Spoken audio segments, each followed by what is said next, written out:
So, hi everyone who's here today live and also anyone who watches later. So I was inspired by Kim Gould, who is a human design Goddess Asteroid astrologer that I follow. She's very good. She's got a website called Love Your Design. And she did a talk about these goddess asteroids, which have been kind of my passion really since my late 20s, and I'm 52 now. So they've been with me a long time, these goddess archetypes, learning to embody them, doing hundreds of chart readings really, and figuring out what is it that they are bringing to the world. And so Kim did this talk about we're going to be doing the 4 first goddess asteroids over the next 4 weeks and looking at them specifically in relation to our vocation or our work. And I was like, oh, wow, yeah, I could really see how these archetypes could help us just get a bit more fine-tuning around what we're doing in the world, the work that we're doing. So we're going to be looking at Ceres today, who was the first one to be discovered. She's the mother goddess. So I'm going to do a bit of a presentation. We'll look at Ceres, her discovery, which I love to tell the story. It always like the universe is such a genius whenever I hear the story. And then we're going to open up a conversation about this whole idea of like nurturing and our inner mother. So I know for myself, when I've had an entrepreneurial idea or my business as an astrologer, it just feels like it's taken decades really of working through different fears. I'd say a lot of mine are to do with the priestess archetype, which we'll be doing on week 4.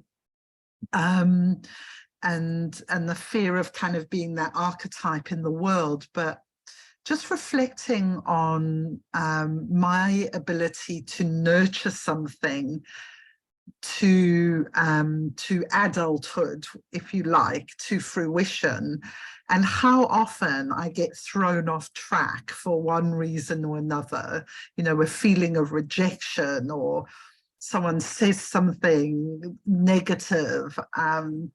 And so I feel that this role of like the inner mother and kind of understanding our woundedness around it can kind of help us recognize when maybe we should push through when we've decided to give up, or the reverse as well. Maybe we need to let things go and let them go on to their own life, and kind of not keep nurturing things like the mother when they kind of need to grow up, I guess. So we'll look at the Ceres myth as well, which is quite interesting, I think, in relation to that. Okay, so as I say, this first part, I'm going to do a presentation, and then we'll have a conversation in the second half. So let me share my screen. My Zoom's been playing up very strangely today, so I'm praying this is going to go well. Okay, here we are. So let's do the slideshow so these go bigger. So this is me at a place called the Bridestones in Yorkshire, where I used to live. And so I wanted to kind of begin with the idea of Mother Earth and Gaia. And everywhere we go, wherever we live in the landscape, we will find Mother Earth, whether it's in these kind of stones, which almost like an entry portal, or in waterfalls. Mother Earth, we're living on her, she's supporting us. She is reflected all around us in the female form. So I don't know why I wanted to begin with this picture, but it just kind of popped out, a kind of rebirthing. Okay, so the discovery of Ceres is really wonderful story for me, because she was discovered by a monk called Piazzi in Sicily on this date that always feels very significant, the 1st of January 1801. So what was amazing about Piazzi discovering her, though, is that at the time there were this European-wide, very kind of patriarchal, I imagine them to be very kind of stuffy group of astronomers, and they actually called themselves the Celestial Police. Which immediately kind of gets my back up, you know, how dare they think they own the stars, you know, and the whole night sky. But they had basically divided up the zodiac, and they knew through Kepler mathematics that there was some kind of asteroid between Mars and Jupiter, and so they set out to find it, and each of them had, you know, almost like a pizza in the sky marked out as their place to watch.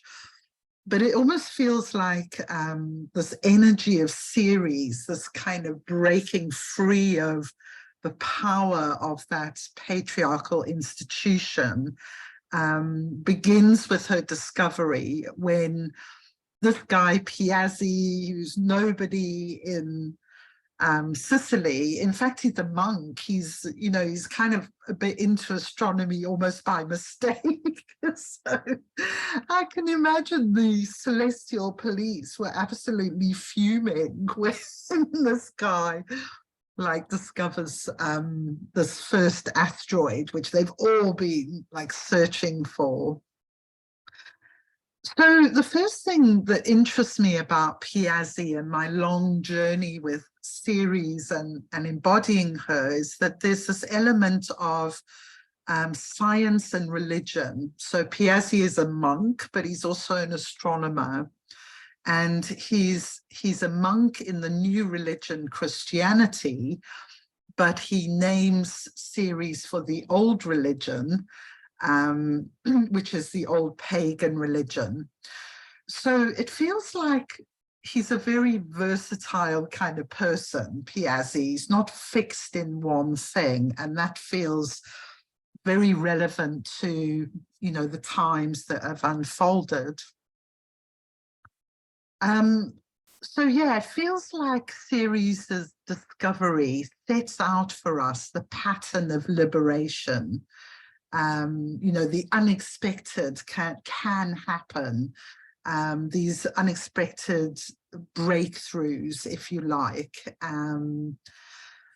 So other interesting things about this date is that it's the exact same date that the legal entity of Britain and Ireland is formed. And many astrologers believe that Britain is going to play a key role and is playing a key role in the unfolding of the Ceres energy. And it's quite interesting because I'm South African originally, but I live in Britain.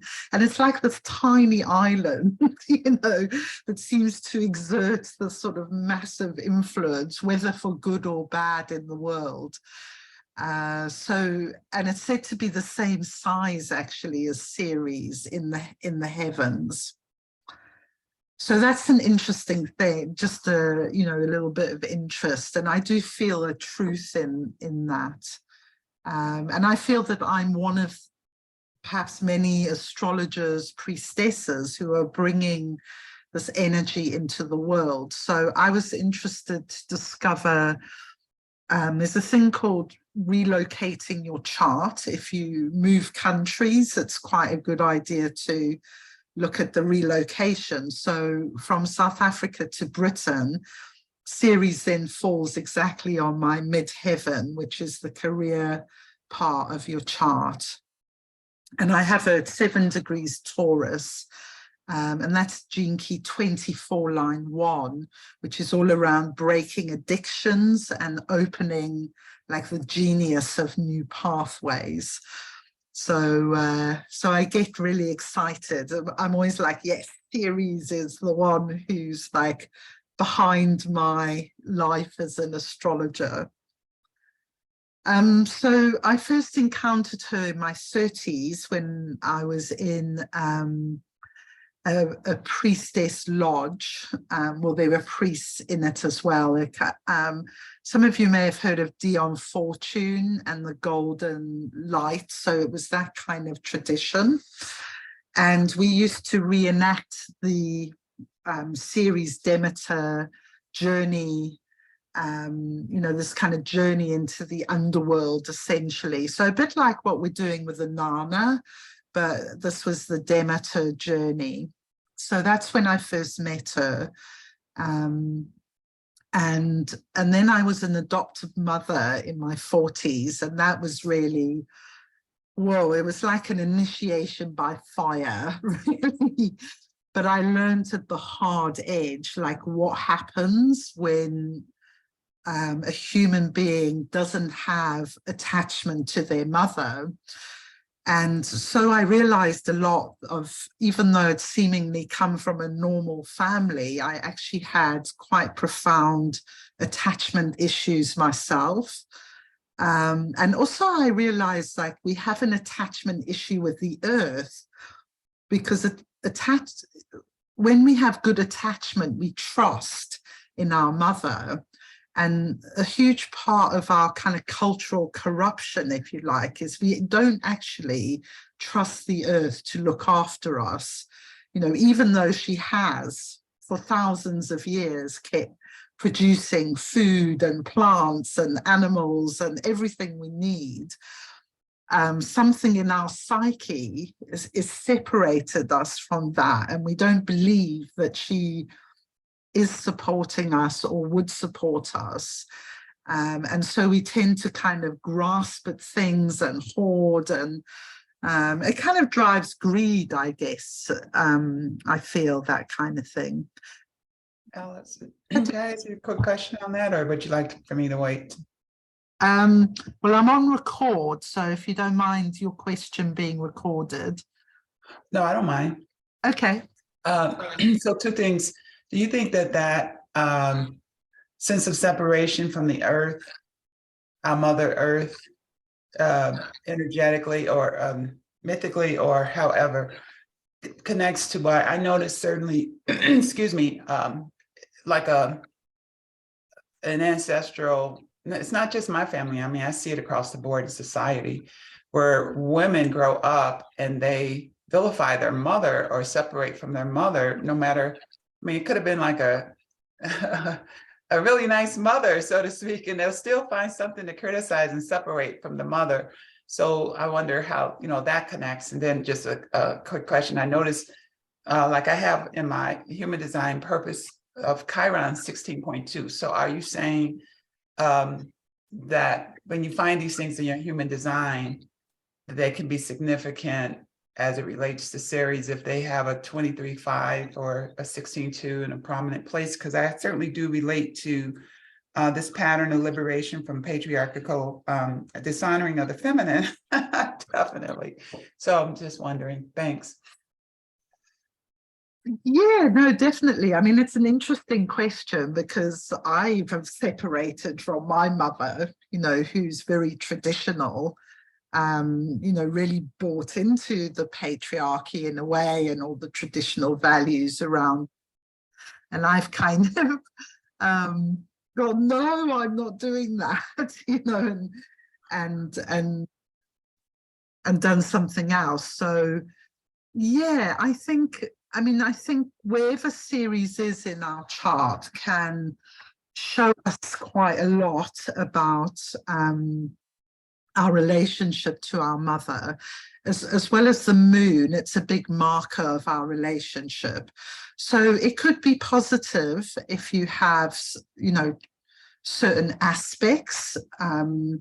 So say you have Ceres in Cancer, and she's in a harmonious combination with the moon, then you're going to have this very kind of positive mother energy, and you may well you know, you may well have had a really positive mother yourself, which is how you've kind of been encoded with that. But then you could see someone with Ceres in a square to Pluto, for example, and chances are that there's going to be attachment issues there, and a much more difficult mothering experience. So I think it's quite specific, and I think that's the joy of astrology in a way, is, you know, we can pick up the nuances through each chart by looking at the relationships. But I think a really simple way of working with them is actually looking at where you have them in your Gene Keys human design, because it almost gives you like 3 words to work with: your shadow, your gift, your city. And yeah, I would say definitely if you have 23.5 or 16.2 as a significant place, then it's going to pick up almost that frequency of the discovery point. I mean, I found the discovery points to be very significant.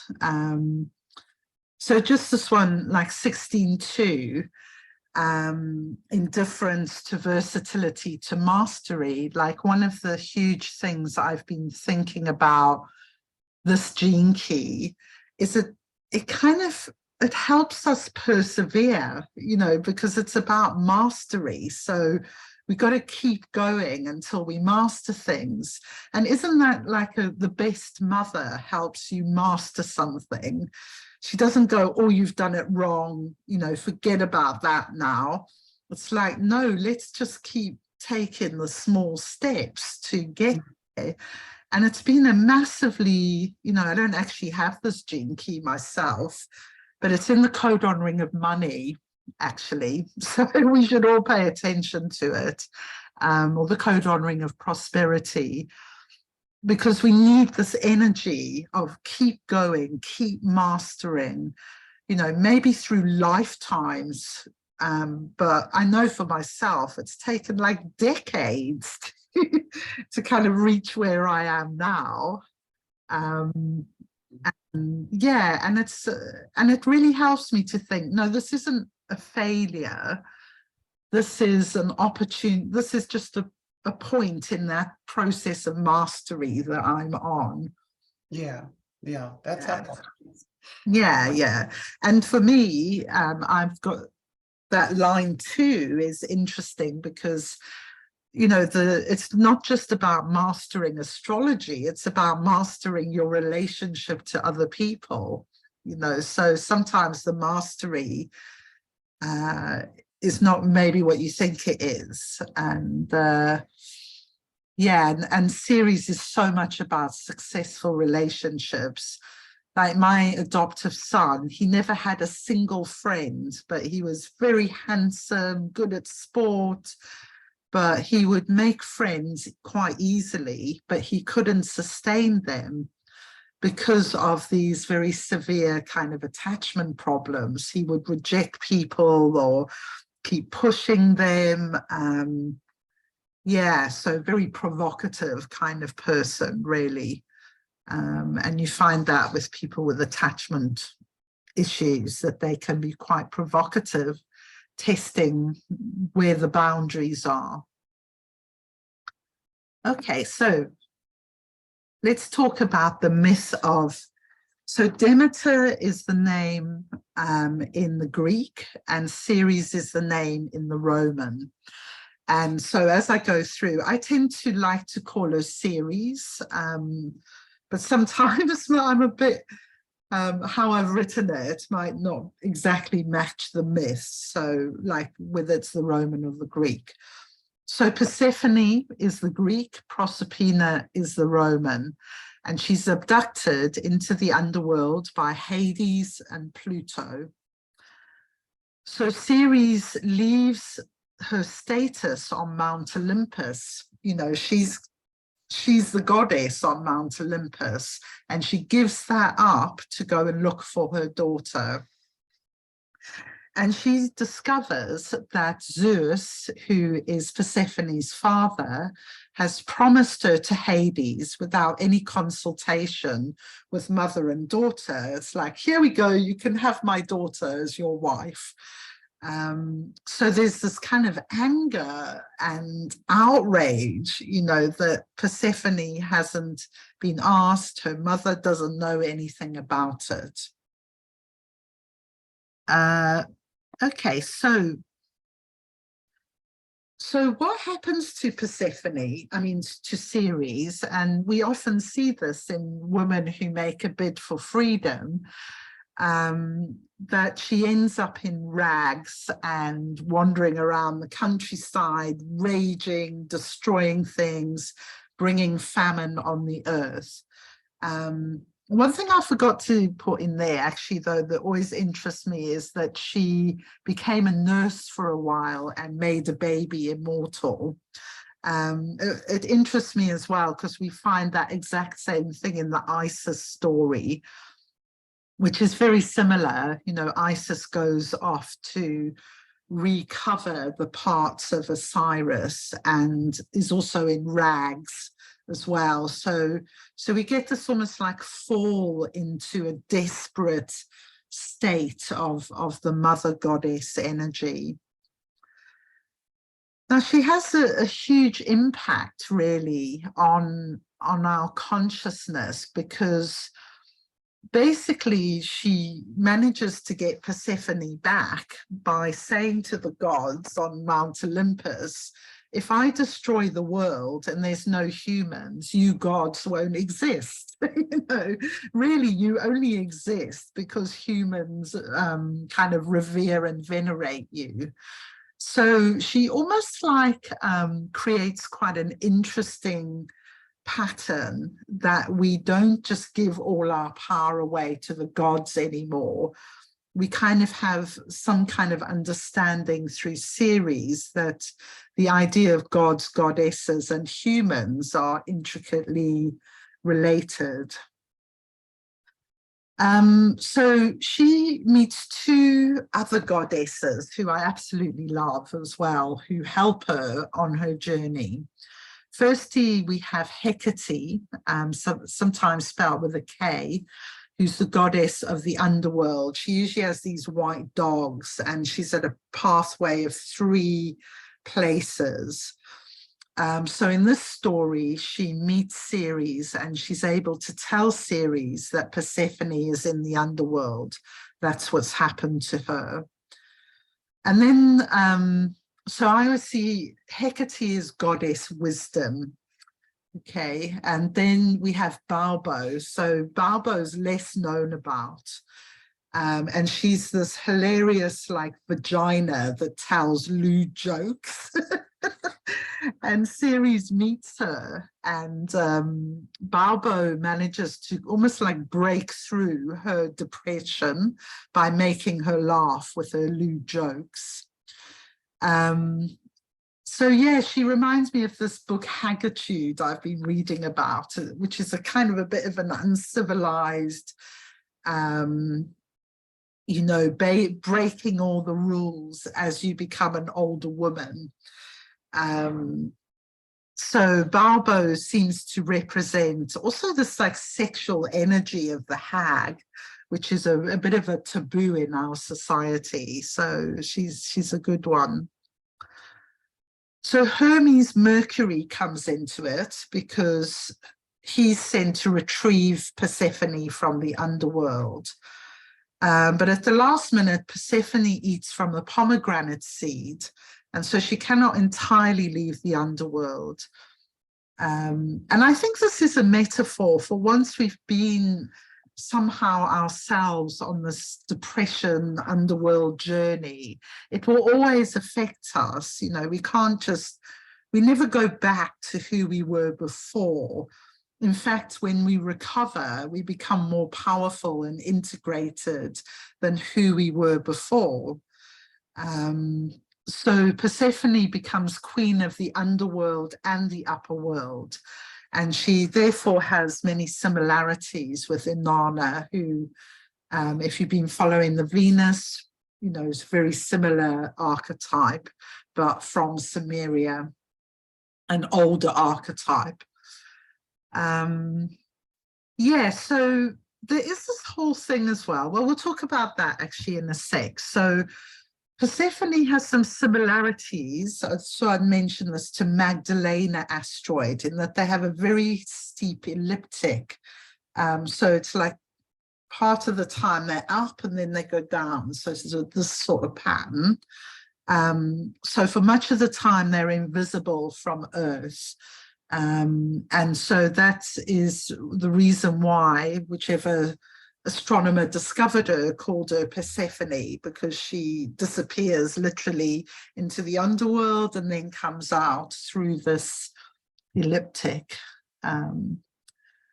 So on to Raka, we have Ceres, but we have these other bodies that are there in the story. So we have Hades and Zeus, our Uranian bodies. We have Jupiter and Pluto as planets. We have Demeter, Persephone, Hecate, and Proserpina as asteroids. So if you feel drawn to any of those, you can actually check out where they are in your chart as well.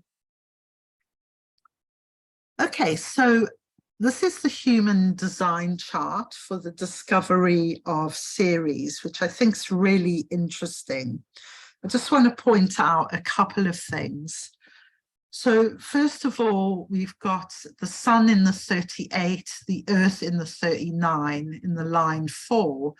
And this is all about this liberation energy, this warrior of light energy. If any of you were on Eve's art class yesterday, there was a bit of discussion about these two, and they are this real kind of boom, the liberation energy. Then the design sun and the what is it? The south node are in the 48. So the 48 is the divine feminine wisdom. It's like the Sophia codon in the gene keys. So I thought that was an interesting one.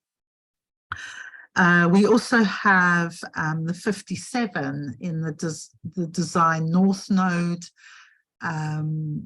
The design south node, and Mercury in the design as well have the 57, which is the intuition. Yeah, so there's quite a few interesting things on here. Uranus is in the 46, which is about the body. And for me, where these asteroids always kind of lead me back to is actually embodying the goddess asteroids. You know, yes, it's good to understand them on a mental level, but what they actually want us to do is embody them. And what that means in practice is actually looking after our physical body and being able to nurture ourselves, and in this context, I think also nurture like our ideas and projects in the world. So these are some questions. Maybe you want to make a couple of notes here, because this is what I'd like to talk about in the conversation. You may or may not know where your Ceres is, but I urge you to look it up as part of us doing the Pearl as well, just to give you some extra insights and which gene key they fall into. So your core wound, and especially the line, may describe how your woundedness prevents you growing new things such as work ideas or relationships. So tomorrow we're going to look at the core in our profile, which is also called vocation. So this is like a wormhole that can really give us insight as to what our wound is that stops us kind of nurturing and developing our work, if this is a pattern that we find in ourselves. So how can Ceres help us grow an entrepreneurial idea or business? I mean, one thing interesting for me, I have Ceres in Taurus, and I find like the whole idea of that I'm helping Gaia, you know, my work is helping Gaia as well as humans. I find that gives me like a massive amount of motivation to keep going. And how can our healthy inner mother give us like a consistent, loving and patient message? You know, so yeah, I'm going to open up the discussion. Just going to put a light on here. You might not be able to see me anymore. Right, let me stop the share. Okay, so I'm going to pause the recording as well, and just invite you in to talk about your experience of nurturing your business ideas or your entrepreneurial self. Maybe let's begin there. Thank you. Thank you, everyone. I always love these conversations, just to kind of, I love to hear how this mythology is creating our lives in a way. It's all very SQ in that sense that, you know, we are these mythological beings, but we're not really aware of how much we're in these stories. And I think sharing stories helps us see like there's a much bigger story at play that we're all caught up in. And when we can be a bit more detached about the story, that can be really helpful. So yeah, so what I'd love you to take away from this is when you have an idea and you're growing that idea, just to kind of be aware or mindful of moments when you want to stop nurturing it. Imagine it as a child, you know, when are the moments you want to withdraw, when are the moments that you criticize, and just try to bring, you know, our best loving mother, inner mother. And for me, the kind of Gene Keys way, actually, two of those pillars of tenderness and patience, I think are, you know, the ultimate kind of mother energy that we can bring to ourselves. So next week, we're going to be doing Pallas Athena, who's the warrior goddess. So she's all about focus, being able to focus. She's also about our kind of warrior nature as well. Although we can see Ceres has warrior nature too. So yeah, we're going to do much the same next week. And tomorrow, an hour later than today, we'll do the pearl line. So be really interesting to kind of consider this story in relation to the sphere and line of your core wound and your which is also your vocation, the wormhole of both these things. Okay, so see you hopefully all tomorrow, or watch on the record if not. So love you all. Bye. Bye.